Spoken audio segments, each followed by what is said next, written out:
स्वागत है आपका। कैसे हैं? मुझे उम्मीद है कि आप अच्छे होंगे। हिंदी साहित्य उपन्यास प्रेमचंद युग की दूसरी वीडियो है। कल जो मैंने वीडियो अपलोड की थी उसको आपने ज़रूर देखा होगा, तो उसी का ये अगला भाग है और मुझे उम्मीद है कि आपको इसके पहले की जितनी वीडियो भी हो पसंद आई होगी। तो आप इस वीडियो को पूरा ज़रूर देखें। तो चलिए शुरू करते हैं आज की ये वीडियो। पहला सवाल कह रहा है कि प्रेमचंद के किस उपन्यास को भारतीय जनजीवन का रंगमंच कहा गया है? ये बताना है। ए प्रेमाश्रय, बी कर्मभूमि, सी रंगभूमि और डी गोदान। तो किसे जो है भारतीय जनजीवन का रंगमंच कहा गया है? तो ये कहा गया है रंगभूमि को। विकल्प सी उत्तर इसका क्या होगा वो सही हो जाएगा। इसमें वर्तमान युग जीवन के सभी प्रतिनिधि पात्र जो है अपना सच्चा अभिनय करते हैं।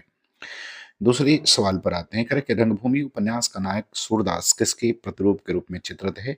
ए बाल गंगाधर तिलक, बी महात्मा गांधी, सी गोपाल कृष्ण गोखले और डी स्वामी विवेकानंद। तो किसके प्रतिरूप के में उसे जो है चित्रित किया गया है? तो उसे महात्मा गांधी के रूप में चित्रित किया गया है। विकल्प बी उत्तर इसका सही होगा। तीसरे सवाल पर आते हैं। करें कि निम्नलिखित में से कौन सा पात्र निर्मला उपन्यास का है? तो इसमें से उस पात्र का नाम बताना है जो निर्मला उपन्यास का है। ए तोताराम, बी प्रेमशंकर, सी अमरकांत और डी गजाधर। तो कौन सा पात्र निर्मला उपन्यास का है? तो वो तोताराम है। विकल्प पहला सही होगा। चौथे सवाल पर आते हैं। कह रहे हैं कि जब दूसरे के पांव तले अपनी गर्दन दबी हुई है तो उस पांव को सहलाने में ही कुशल है। यह प्रसिद्ध कथन गोदान के किस पात्र का है? किसके द्वारा कहा गया है? ए राय साहब, बी होरी, सी गोबर और डी दातादीन। तो किसके द्वारा कहा गया है ये बताना है। तो ये होरी का कथन है। विकल्प बी जो है वो सही होगा। और यह कथन होरी अपनी पत्नी धनिया से कहता है, जो तत्कालीन ग्रामीण परिवेश में दबे हुए किसान की व्यवस्था और व्यवहार कुशलता को दर्शाता है। पांचवें सवाल पर आते हैं। कथन में कह रहे हैं कि प्रेमचंद के कायाकल्प उपन्यास में पुनर्जन्म की कथा का समावेश किया गया है। कारण में कह रहे हैं कि कायाकल्प के माध्यम से प्रेमचंद ने अध्यात्म भूमि का कोना भी झांकना चाहा था। आपको नीचे बताना है कि कौन सा इसमें सही है और कौन गलत है, या दोनों सही है या दोनों गलत है। तो इसके बारे में आपको बताना है। ए कह रहा है कि ए सही आर गलत, बी कह रहा है कि ए और आर दोनों सही है, आर ए की सही व्याख्या है, सी कह रहा है कि ए गलत है आर सही है, और डी कह रहा है कि ए और आर दोनों सही है लेकिन आर ए की सही व्याख्या नहीं है। तो कौन सा उत्तर सही होगा ये आपको बताना है। तो दोनों बात सही है। विकल्प बी उत्तर इसका सही हो जाएगा। सवाल नंबर 6 पर आते हैं। गदम गबन उपन्यास के संबंध में बच्चन सिंह का क्या मत है?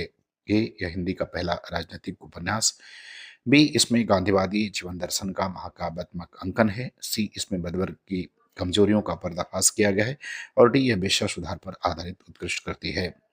तो गबन के संदर्भ में बच्चन सिंह का जो मत है उसे आपको बताना है। तो बच्चन सिंह ने गबन के संदर्भ में लिखा है कि इसमें बदवर्ग की कमजोरियों का पर्दाफाश किया गया है। विकल्प सी उत्तर सही हो जाएगा। सातवें सवाल पर आते हैं। सुमेलित करना है उपन्यास और उपन्यासकार के साथ। शिवपूजन सहाय, देहाती दुनिया, विशंबर नाथ शर्मा कौशिक माँ, चतुर्सेन शास्त्री वैशाली की नगर बधू और सियाराम गुप्त। तो आप बताना कि कौन सा विकल्प जो है इसमें सही होगा। तो देखिए सभी विकल्प सीधे सीधे सही हैं, अर्थात पहला विकल्प सही हो जाएगा। शिवपूजन सहाय, देहाती दुनिया, कौशिक माँ और चतुर्सेन शास्त्री वैशाली की नगर बधू और सियाराम गुप्त, अर्थात विकल्प पहला जो है इसमें सही होगा। 8 नंबर सवाल पर आते हैं। कर्मभूमि उपन्यास में शहरी क्रांति का नेतृत्व किसने किया? ये आपको बताना है। अमरकांत और आत्मानंद, बी डॉक्टर शांति कुमार और सुगदा, सी सलीम और नैयर और डी समरकांत और मुन्ने। तो कर्मभूमि उपन्यास में जो शहरी क्रांति है उसका नेतृत्व किसने किया था? तो शांति कुमार और सुगदा ने किया। विकल्प बी उत्तर इसका सही है। नए प्रश्न पर आते हैं। कि प्रेमचंद का कौन सा उपन्यास हम खुरमा व हम शबाब का हिंदी रूपांतर माना जाता है? ये आपको क्या करना है बताना है। ए गबन, बी कर्मभूमि, सी निर्मला और डी प्रतिज्ञा। तो उर्दू का जो हिंदी रूपांतर है वो प्रतिज्ञा है। विकल्प डी उत्तर इसका क्या होगा वो सही हो जाएगा। प्रेमा का ही परिष्कृत रूप इसे माना जाता है। 10 नंबर सवाल में कह रहे हैं कि पांडे बेचन शर्मा उग्र के किस उपन्यास को आलोचकों द्वारा फैंटेसी कहा गया है? ए दिल्ली का दलाल, बी चंद हसीनों के खतूत, सी घंटा और डी सलाबी। तो किसे जो है वो फैंटेसी कहा गया है? तो देखिए उग्र जी के घंटा उपन्यास को आलोचकों ने फैंटेसी कहा है। विकल्प सी उत्तर सही है। सवाल नंबर 11 पर आते हैं। कह रहे हैं कि मनुष्य की दुर्बलताओं को प्रत्यक्ष करना ही उपन्यासकार का धर्म है। यह दृष्टिकोण प्रेमचंद के किस उपन्यास में प्रभावी रूप से दिखता है? ए सेवा सदन, बी गबन, सी बरदान और डी देवस्थान रहस्य। तो किसमें जो है ये प्रभावी रूप से हमें देखने को मिलता है? तो ये गबन में हमें देखने को मिलता है। गबन में प्रेमचंद के पात्रों में अंतर्द्वंद उपस्थित किया गया है और परिस्थितियों की भंवरचाल में पढ़कर व्यक्ति की दुर्बलताओं को प्रत्यक्ष जो है वो किया गया है। 12 नंबर सवाल पर आते हैं। करें कि हिंदी में पत्रात्मक प्रविधि का प्रवर्तक उपन्यास कौन सा माना जाता है? ए दिल्ली का दलाल, चंद हसीनों के खतूत, सी कंकाल और डी माँ। तो आपको बताना है कि पत्रात्मक प्रवृत्ति का उपन्यास कौन माना जाता है। तो देखिए, पांडे बेचन शर्मा उग्र के द्वारा लिखित चंद हसीनों के खतूत को ही माना जाता है। विकल्प बी उत्तर सही होगा। 13 नंबर सवाल पर आते हैं। करें चतुर्सेन शास्त्री के उपन्यास वैशाली की नगर वधू की मुख्य विशेष वस्तु क्या है? ए मुगल कालीन इतिहास, बी राजपूतिनी आन बान, सी बौद्ध कालीन संस्कृति और संघर्ष और डी आधुनिक नारी की समस्या। तो इसका प्रतिपाद क्या है, आपको ये बताना है। तो इसका प्रतिपाद बौद्धकालीन की संस्कृति और संघर्ष है। विकल्प सी उत्तर इसका जो है वो सही होगा। सवाल नंबर 14 पर आते हैं। कह रहे हैं कि प्रेमचंद के गोदान उपन्यास के दो प्रमुख कथा सूत्रों को जोड़ने वाला पात्र कौन सा है? ए राय साहब अमरपाल, मिस्टर खन्ना, प्रोफेसर मेहता और मिस्टर खुर्शीद। तो गोदान के जो दो प्रमुख कथा सूत्रों को जोड़ने की बात जब की जाती है, तो आपको बताना है कि वो कौन सा पात्र है। तो पात्र राय साहब अमरपाल सिंह हैं। विकल्प ए उत्तर सही होगा। ग्रामीण कथा, होरी परिवार और नगरी कथा को जोड़ने वाले मुख्य पात्र जो है वो जमींदार जो है वो राय साहब अमरपाल सिंह हैं। सवाल नंबर 15 पर आते हैं। करें कि विवाह तो आत्मा को और जीवन को पिंजरे में बंद कर देता है। गोदान में यह विचार किस पात्र का है? ए मिस मालती, मिस्टर मेहता, खन्ना और गोविंदे। तो विचार किसके द्वारा कहा गया है? तो देखिए, ये विचार जो है वो दर्शन शास्त्र के अध्यापक मिस्टर मेहता विवाह के प्रति अपना विचार जो है वो प्रकट करते हैं। विकल्प बी उत्तर करेक्ट हो जाएगा। सवाल नंबर 16 पर आते हैं। करें देहाती दुनिया उपन्यास को किस श्रेणी का उपन्यास माना जाता है? ऐतिहासिक, मनोवैज्ञानिक, आंचलिक और तलस्मी। तो देखिए, शिवपूजन सहाय के द्वारा रचित उपन्यास को आंचलिक उपन्यास की श्रेणी का माना जाता है। सी विकल्प जो है इसका सही हो जाएगा। 17 नंबर सवाल में कह रहे हैं कि प्रेमचंद के उपन्यासों का उनके प्रकाशन वर्ष के अनुसार सही अवरोही क्रम क्या है? आरोही नहीं बताना है, अवरोही बताना है। ए गोदान कर्मभूमि गबन निर्मला, बी निर्मला गबन कर्मभूमि गोदान, सी गोदान गबन निर्मला कर्मभूमि और डी कर्मभूमि गोदान निर्मला और गबन। तो इसका सही उत्तर क्या होगा? आपको अवरोही क्रम बताना है। तो देखिए, अवरोही क्रम में देखें तो गोदान पहले आएगा। गोदान को 36, गोदान का प्रकाशन 36, कर्मभूमि 32, गबन 31 और निर्मला 27। तो विकल्प पहला जो है इसका उत्तर सही हो जाएगा। आपको जो है अवरोही क्रम बताना है, आरोही क्रम जो है वो नहीं बताना है। बात करेंगे सवाल नंबर 18 की। कह रहा है कि माँ और भिखारिणी उपन्यासों के लेखक कौन है? ए प्रताप नारायण मिश्र, विशंबरनाथ शर्मा कौशिक, चतुरसेन शास्त्री और भगवती प्रसाद वाजपेयी। तो आपको बताना है कि ये उपन्यास दोनों जो है वो किसके द्वारा लिखित हैं? तो विशंबरनाथ शर्मा कौशिक के हैं। बी विकल्प इसका उत्तर सही हो जाएगा। सवाल नंबर 19 पर आते हैं। करें किस उपन्यास को प्रकृतिवादी उपन्यास का जनक माना जाता है? ए जोला, बी प्रेमचंद, सी उग्र और डी चैनेन्द्र को। तो प्रकृतिवादी उपन्यासों का जनक किसे माना जाता है? तो जोला को माना जाता है। विकल्प पहला जो है वो सही है। 20 नंबर सवाल पर आते हैं। करें निर्मला उपन्यास में तोताराम के सबसे बड़े पुत्र का क्या नाम है? ये बताना है। ए जयाराम, बी सियाराम, सी मनसाराम और डी मुंशी जी।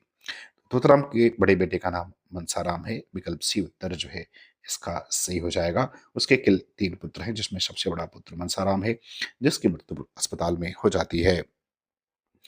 21 नंबर सवाल में करें कि जिस समाज में जन्मे और पले, उसकी मर्यादा का पालन तो करना ही पड़ता है। गोदान में ये कथन किसका है? ए दाता दीन, बी पटेश्वरी, सी होरी और डी माता दीन। तो गोदान में कथन किसका है? तो ये कथन माता दीन का है। विकल्प डी उत्तर इसका सही हो जाएगा। सवाल नंबर 22 पर आते हैं। करें जयशंकर प्रसाद का कौन सा उपन्यास अपूर्ण है?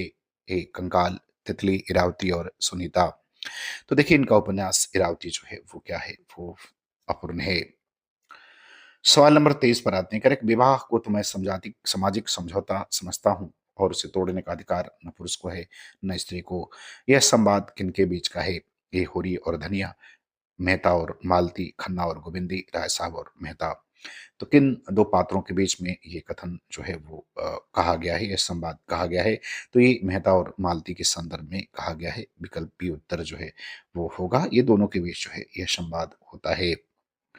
सवाल नंबर 24 पर आते हैं। करें प्रताप नयन श्रीवास्तव के किस उपन्यास में अभिजात वर्ग की विलासिता का चित्रण है?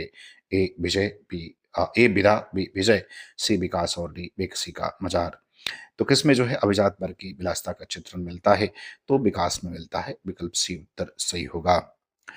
सवाल नंबर 25 पर आते हैं। सुमेलित करना है कर्मभूमि वेश्यावृत्ति की समस्या, सेवा सदन अछूतने के सुधार और स्वाधीनता आंदोलन, गबन आभूषण प्रथा का दुष्परिणाम और प्रेमाश्रय किसान और जमींदार संबंध। तो सुमेलित करके बताना है कि नीचे दिए गए विकल्प में से कौन सा विकल्प जो है वो सही हो जाएगा।